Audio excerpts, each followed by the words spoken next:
నేను ఊకే తింటానని మీ అన్న పళ్ళాలు బేషన్ తట్టలు అన్ని దాచిపెట్టిండు. ఇది చిన్నదే, అందుకే తింటానా. ఇది చిన్నదా? ఆ దాన్ని కూడా తినేసేవు. మా అన్న కన్నా పెట్టావా లేదా? ఆ ఎందుకు పెట్టడే? మీ అన్న అన్నం కూర రాగానే పొద్దుగానే తోడుకొని తిన్నాడు. మీ అన్న తిన్నాకనే ఇగో నేను తింటానా. మా అన్న పొద్దుగాలనే వండుకొని తిన్నాడు ఆ అంతే.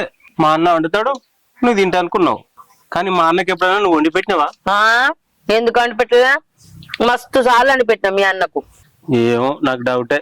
సర్లే అయితమే గాని నీతోటి ఒక విషయం మాట్లాడాలి. ఏం ముచ్చట రమేష్? ఇగో వదినే, ఇట్లా తినుడు బంద్ చేస్తావా బంద్ చేయవా నువ్వు? ఏంది రమేష్ గట్లా మాట్లాడతాను? నువ్వు ఏ పరైనా చెప్పు, నేను చేస్తా గాని తిండి బంద్ చేసుడు అంటే నాతో కాదు. తిండి నేను అస్సలకే బంద్ చేయ. ఇగో వదినే, నువ్వు ఇట్లా తినుకుంటుంటే మా అన్న పరిస్థితి చాలా ఘోరంగా అవుతుంది. తిండికే పోతున్నాయి అన్ని డబ్బులన్నీ. మీ అన్న నేను మంచిగానే అరుచుకుంటాను గాని ఏందో. ఆ మా తెలుస్తుంది నువ్వు మా అన్నని అరుచుకునేది. నీ తిండిలనే కనిపిస్తుంది అంతా.